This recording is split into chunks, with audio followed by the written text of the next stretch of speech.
Hello, in this video I'm gonna show you how to connect Redmi 14R to a PC or a laptop.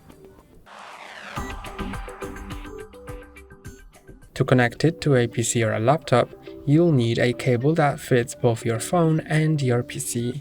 So one end of the cable has to be USB-C and the other one can be either USB-A or USB-C depending on which ports does your computer have.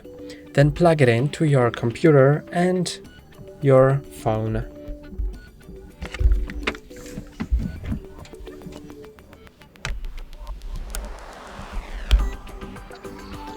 Then it starts charging, but it doesn't send data yet. In order to allow it to send data, swipe down from the top of your screen and click on this notification. Then you can set it to file transfer or transfer photos if you trust your computer. If it's your computer, not anyone else's.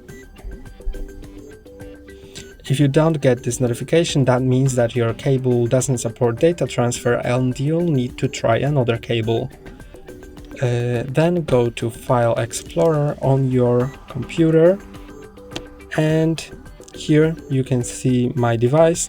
If you can't see it here, go to this PC and then go to the device, then internal shared storage, and here are all of the folders on your device.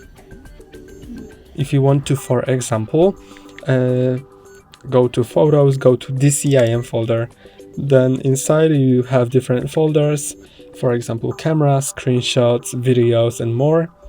I'm gonna go to camera and here you can view photos. You can transfer them onto your PC or from your PC into DCIM or into a folder that's within DCIM. That's all for today. Don't forget to like and subscribe. See you next time.